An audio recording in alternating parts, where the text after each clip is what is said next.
হিমন্ত মামা বেলেগ হিমন্ত মামা তোলে মোৰ বেলেগ খংছে দেই তোমালে কি কম আজি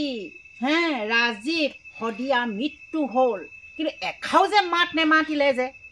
মাতিব লাগে নহয় অসমৰ মুখ্যমন্ত্ৰী হয় ইমান ধুনীয়া ল'ৰাটো এটা গুণ থকা প্ৰতিভা থকা ল'ৰাটো আজি এই পৃথিৱীৰ পৰা মেলানি মাগিলে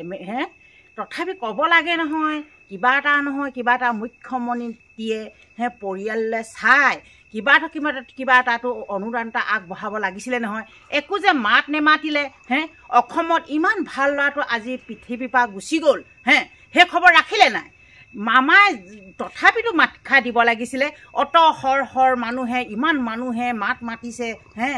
ৰাজীৱৰ কাৰণে কিন্তু হিমন্ত মামাই এখাও নেমাতিলে নহয় মই সেইটো কাৰণে বৰ দুখ লাগিছে মুখ্যমন্ত্ৰী হৈ এখালো মাতিব লাগে নহয় সিহঁতৰ পৰিয়ালৰ কাৰণে কিবা এটাতো দিব পাৰে নহয় কিবা এটাতো দিব পাৰে নহয় অনুদান হিচাপে আজি এই পৃথিৱীৰ পৰা গুচি গ'ল চিয় বিদ্যালয়লৈ আৰুতো আমিতো দেখিও নাপাওঁ অসমৰ শিল্পী কিমান ভাল এজন শিল্পী আজি এজনকৈ শিল্পী অসমৰ পৰা সব বিদায়ে মাগিছে গম পাইছেনে আজি কালিকে এতিয়া অসমত উঠি অহা প্ৰজন্মই আজি শিল্পী নামত গান এষাৰ যদি এনেকৈ নুশুনে আৰু যদি গাবলৈ ক'ত শিকিব দিনক দিনে আজিকালি এতিয়া দিনক দিনে নিজলৈ কিছুমান এতিয়া কোৱা শুনিছোঁ আকৌ আমি নিউজ আধাৰত দেখিছিলোঁ জুবিন গাৰ্গে আজি ইমান কি কৈছোঁ নহয় কথা এষাৰ যে চিনিয়ে নাপাওঁ ক'লে যে সেই কথাষাৰ কিয় ক'ব লাগে একে গায়ক ক'বহে লাগিছিলে মই চিনি পাওঁ মই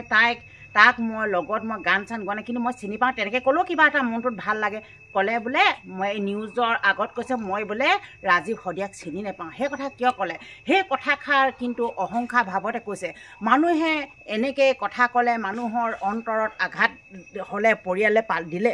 পাইছে আৰু দুখো লাগিছে চাগে কিয় নালাগিব আজি যি নেকি জুবিন গাৰ্গে ইমান ধুনীয়া গায়ক বুলি চবেই ভাল পায় জুবিন গাৰ্গে গান চান এনেকৈ ফাংচন আহিলে বুলি সকলো ৰাইজ একদম যায় কিমান চাবলৈ ইমান কষ্টৰে ঠেলা হেঁচা কোবত তেনেকৈ দুখ কষ্টৰ মাজেদি চাবলৈ যায় ইমান ভাল পায় আজি সেই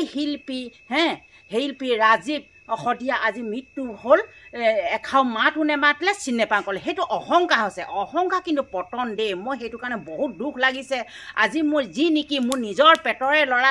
ধৰিছোঁ সেই যে জীৱন আজি গুচি গৈছে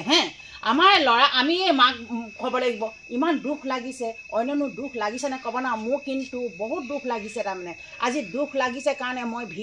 ভিডিঅ' এটিকে প্ৰস্তুত কৰি আছোঁ সকলোলৈকে মই ভিডিঅ' পঠিয়াই আছোঁ কিন্তু তেনেকৈ কথা কোৱাৰ কাৰণে বৰ দুখ লাগিছে আৰু আমিও এই পৃথিৱীত জীয়াই নাথাকোঁ নহয় আমিও যাম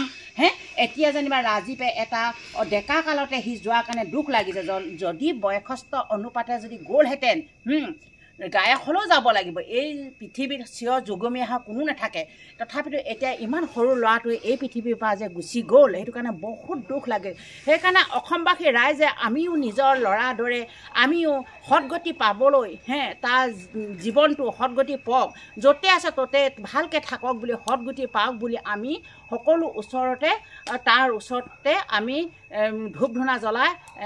চৰণত ধৰিছোঁ আৰু সি য'তে আছে ত'তে থাকক আৰু আমাৰ মাজতে থাকক বুলি মই ৰাজীৱ শদিয়াক নিজৰ পুত্ৰ হৈ কৈছোঁ ইয়াকে কৈ মই ভিডিঅ'টো ইমানতে সামৰণি মাৰিছোঁ দেই নমস্কাৰ।